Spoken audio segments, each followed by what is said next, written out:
আসসালামু আলাইকুম। অনলাইন ক্লাসে সবাইকে স্বাগতম।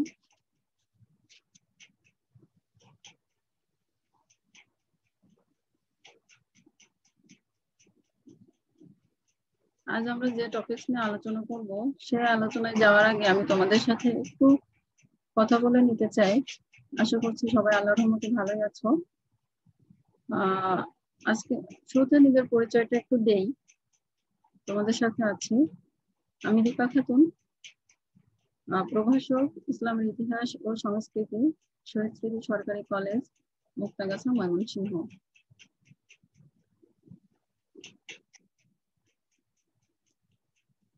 তোমরা স্ক্রিনে দেখতে পাচ্ছ স্টুডেন্ট লেখা রয়েছে। তো ক্লাস শুরু করার আগে আসলে আমি স্টুডেন্টদের নিয়ে দুই একটা কথা বলতে চাই। সেটা হচ্ছে যে একজন মানুষ থেকে একজন স্টুডেন্ট হতে হলে তাকে কিছু কোয়ালিটি অর্জন করতে হয়।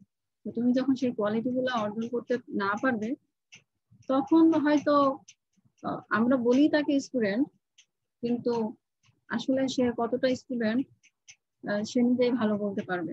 তো স্টুডেন্ট হতে গেলে তোমার কি কি কোয়ালিটি অর্জন করতে হবে আসলে আমরা একটু সেগুলো দেখে নিই।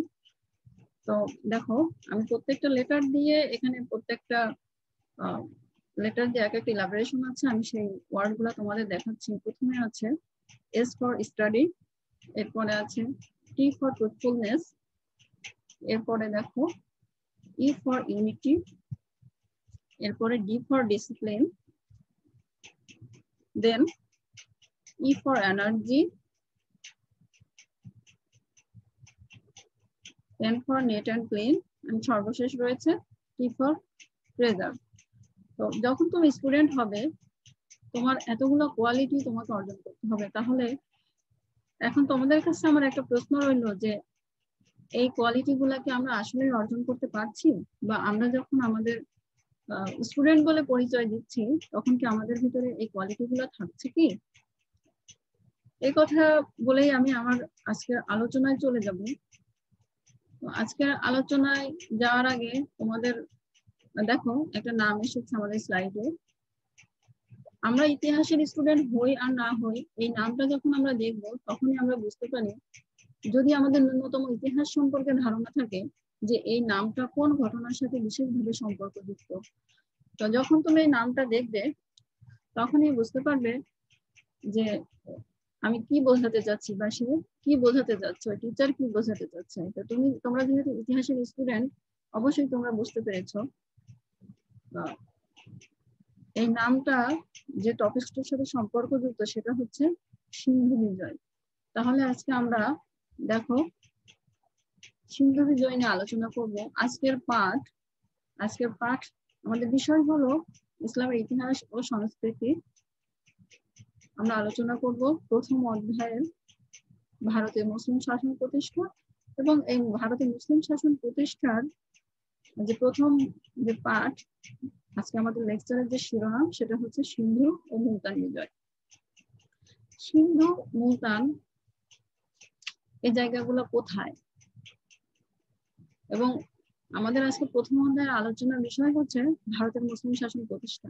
তার মানে ভারতে মুসলমান শাসন প্রতিষ্ঠিত হচ্ছে, এবং এই মুসলমানরা কোথা থেকে এসে ভারতে মুসলমান শাসন প্রতিষ্ঠা করছে সে বিষয়ে আমাদের একটু ধারণা থাকা দরকার। তো সেই ধারণা দেখো যে যে মুসলমানরা ভারতে মুসলিম শাসন প্রতিষ্ঠা করছে তারা কোথায় রাজ্য শাসন করছে, এই সমসাময়িক মুসলমানরা কোথায় শাসন করছে। তো সেই সম্পর্কে আমরা যদি প্রথমে বলি যে খোলাফায়ে রাশিদিনের পরে যে উমাইয়া খিলাফত প্রতিষ্ঠিত হয়েছে, সেই উমাইয়া খিলাফতের রাজধানী ছিল সিরিয়ার দামেস্ক, এবং দামেস্ক থেকেই মুসলিম যে খলিফা ওনারা রাজ্য শাসন করছেন, সারা জায়গায় সারা পৃথিবীতে বিভিন্ন জায়গা রাজ্য জয় করছেন। তো এখানে তার মানে অবশ্যই যে মুসলিম শাসন ভারতে প্রতিষ্ঠিত হচ্ছে, যারা ভারত জয় করছেন তাদের শাসনের কেন্দ্রবিন্দু ছিল এই সময় সিরিয়া। তো ওই সময়ে যখন 712 সালে ভারতের মুসলমানরা প্রথম জয় করে, সিন্ধু জয় করে, সেই সময় সিরিয়ার উমাইয়া খিলাফত এবং এই সময়ের উমাইয়া খলিফা ছিলেন আল ওয়ালিদ। তার শাসনকাল 705 থেকে 715, এবং তার যে সুযোগ্য সেনাপতি, বিশেষ করে 3 জন সেনাপতি তার ইতিহাসে আল ওয়ালিদ মূলত তার রাজ্য জয়ের জন্য বেশি বিখ্যাত হয়ে আছেন এবং তার যে সুযোগ্য সেনাপতিরা এই সময় একদিকে প্রাদেশিক গভর্নরের দায়িত্ব পালন করেছেন, অপরদিকে আবার সেনাপতি হিসেবে বিভিন্ন জায়গা রাজ্য জয় করেছেন। তো সেই সেনাপতিদের আমরা যদি তিনজনের নাম বিশেষভাবে উল্লেখ করি, তার ভিতরে স্পেন বিজয়ী তারিক বিন জিয়াদ উত্তর আফ্রিকা বিজয় করেছে, মুসা বিন নুসাইর উত্তর আফ্রিকা বলতে মূলত মিশর এবং মধ্য এশিয়া জয় করেছে হাজ্জাজ বিন ইউসুফ। তো আমাদের আজকের এই মূল আলোচ্য বিষয় হচ্ছে এই মধ্য এশিয়া বিজয় এবং এই হাজ্জাজ বিন ইউসুফের নেতৃত্বেই মূলত মধ্য এশিয়ার বিভিন্ন জায়গা জয় হয়েছে। তো সিন্ধু বিজয়ের যে নামটা আমি প্রথমে দেখিয়েছি মোহাম্মদ বিন কাসিম, হাজ্জাজ বিন ইউসুফের নেতৃত্বে জয় হয়েছে, কিন্তু ওনার নেতৃত্বেই মোহাম্মদ বিন কাসিম সিন্ধু জয় করেন। তো সিন্ধু জয়ের আমরা ঘটনাতে যাওয়ার আগে শিখনফলগুলো একটু দেখে নিই। শিখনফলে রয়েছে যে স্টুডেন্টদের পূর্ণরূপ লিখতে পারবে, আমি সেটা আগে দেখে ফেলেছি। এরপরে রয়েছে সিন্ধু ও মুলতান বিজয়ের কারণ বলতে পারবে তোমরা, সিন্ধু ও মুলতান বিজয়ের ঘটনা ব্যাখ্যা করতে পারবে এবং সর্বশেষ সিন্ধু ও মুলতান বিজয়ের ফলাফল বর্ণনা করতে পারবে। তো আমি স্লাইডে লিখে দিয়েছি এবং টপিকগুলো খুব সংক্ষেপে আলোচনা করেছি। এবার আসলে দেখি আমরা সিন্ধু বিজয়ের কারণ।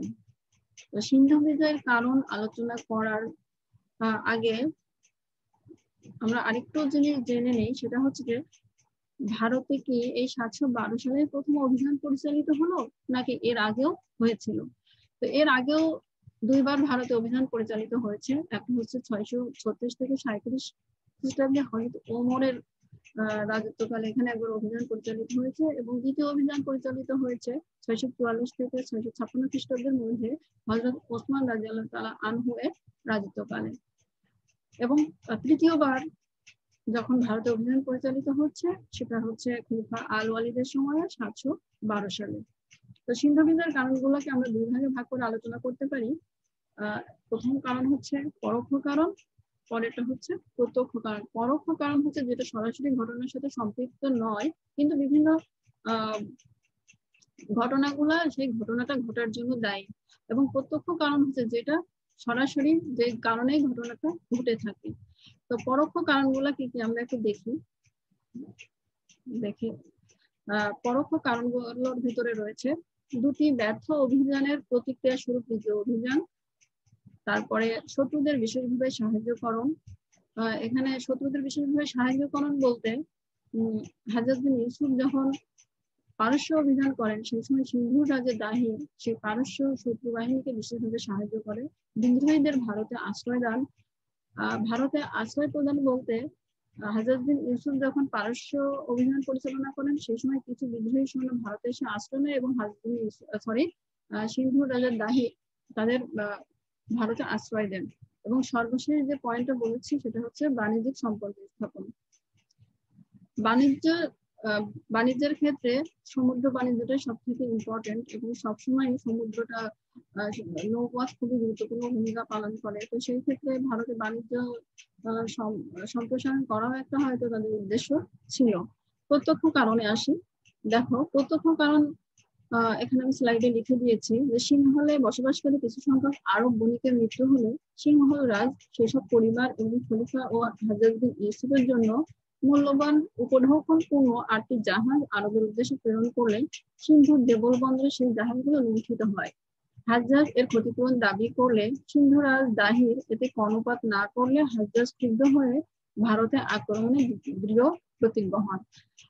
এখন দেখো তার মানে সিংহলের কিছু আরব বণিক ছিল যারা কোনো কোরআনে মারা যায় এবং সেখান থেকে সিংহল রাজ কিছু উপঢৌকন উমাইয়া খলিফার জন্য প্রেরণ করে এবং সেই উপঢৌকন গুলো 8টি জাহাজে করে পাঠানো হয়, যে জাহাজটা সিন্ধু দেবল বন্দরে লুণ্ঠিত হয়। এবং হাজ্জাজ বিন ইউসুফ যখন এই লুণ্ঠিত দ্রব্যগুলা উদ্ধারের জন্য সিন্ধুর রাজা দাহিরকে বলেন, তিনি সেটাতে কর্ণপাত না করলে মূলত হাজ্জাজ বিন ইউসুফ সিন্ধু আক্রমণে দৃঢ় প্রতিজ্ঞ হন। এখন আসি আমরা ঘটনায়। তো ঘটনা যেটা আমি খুব সংক্ষেপে এখানে লিখেছি, দেখো 710 খ্রিস্টাব্দে উবাইদুল্লাহ ও বুদাইলের নেতৃত্বে পরপর দুটি অভিযান ব্যর্থ হলে 712 খ্রিস্টাব্দে হাজ্জাজ বিন ইউসুফ তার জামাতা ও ভ্রাতুষ্পুত্র মোহাম্মদ বিন কাসিম তৃতীয়বার ভারতবর্ষে অভিযান পরিচালনা করে সিন্ধু এবং 713 খ্রিস্টাব্দে মুলতান জয় করেন। তো 712 খ্রিস্টাব্দে সিন্ধু জয় হচ্ছে এবং 713 খ্রিস্টাব্দে মুলতান জয় করেন মোহাম্মদ বিন কাসিম। তো সিন্ধু জয়ের ঘটনাটা যদি আমরা সংক্ষেপে একটু ভালো করে আরেকটু বলি, সেটা হচ্ছে যে মোহাম্মদ বিন কাসিম হাজাজ বিন ইউসুফের নেতৃত্বে 6000 সিরীয় ও ইরাকি যোদ্ধা, 6000 উষ্ট্রারোহী এবং 300 ভারী পশুর সমন্বয়ে এক বিশাল সৈন্য বাহিনী নিয়ে উনি রায় থেকে সিরাজের উদ্দেশ্যে রওনা দেন এবং পথের মধ্যে উনি মেকরানে পৌঁছান। সেখানে মেকরানের শাসনকর্তাও তাকে বিভিন্ন যুদ্ধ সরঞ্জাম দিয়ে সাহায্য করে এবং মেকরান থেকে পরবর্তীতে মোহাম্মদ বিন কাসিম দাহিরের সমুদ্র বন্দর দিবালে পৌঁছান এবং দিবালে পৌঁছালে সেখানেও জাট ও মেট সৈন্যরা তাদেরকে সাহায্য করে এবং তাদের সহযোগিতাই মূলত মোহাম্মদ বিন কাসিম খুব সহজেই নিরুন জয় করেন এবং নিরুন জয় করার পরে উনি রাওয়ারে সরাসরি সিন্ধুর রাজা দাহিরের সাথে যুদ্ধে অবতীর্ণ হন এবং এই যুদ্ধে সিন্ধুর রাজা দাহির পরাজিত ও নিহত হলে তার স্ত্রী রানীবাই ও তার সন্তান জয়সিংহ মুসলমান সৈন্যদের অনেকটা বাধা দেওয়ার চেষ্টা করে, কিন্তু ব্যর্থ হলে পরবর্তীতে রানীবাই এবং তার যে পরিচারিকাগণ ছিলেন তারা আগুনে ঝাঁপ দিয়ে আত্মহত্যা করেন, যেটাকে জহরব্রত পালন বলে ইতিহাসবিদরা উল্লেখ করেছেন। এভাবেই সিন্ধু জয় হয়। এটাই ছিল মূলত সিন্ধু জয়ের ঘটনা। তো খুব সংক্ষেপে আমি সিন্ধু জয় সম্পর্কে তোমাদের বললাম, তোমরা পরবর্তীতে আরো ভালো করে একটু ডিটেলস পড়ে নিবে এবং ঘটনাগুলা যখন তোমরা পড়বে তখন সাল তারিখগুলো ভালো করে মনে রাখবে। এরপরে আসি ফলাফলগুলো দেখো। ভারতের মুসলিম শাসনের সূত্রপাত, সামুদ্রিক বাণিজ্য সম্প্রসারণ, হিন্দু মুসলিম সখ্যতা বৃদ্ধি, সাংস্কৃতিক আদান প্রদান। তো ভারতে সিন্ধু বিজয়, অনেকে নিষ্ফল বিজয়, অনেক ঐতিহাসিক বিভিন্ন ভাবে বলার চেষ্টা করেছেন সিন্ধু বিজয়, নিষ্ফল বিজয়। সিন্ধু বিজয়ের কোনো খুব বেশি ফলাফল তারা বলতে চান না যে এখানে খুব বেশি ফলপ্রসূ হয়েছিল সিন্ধু অভিযানটা। তারপরেও যেটা হয়েছে, ভারতের মুসলিম শাসন হয়তো অনেক দীর্ঘস্থায়ী এখানে কোনো শাসন প্রতিষ্ঠিত হয়নি, কিন্তু মোহাম্মদ বিন কাসিমের সিন্ধু জয় ছিল খুবই গুরুত্বপূর্ণ।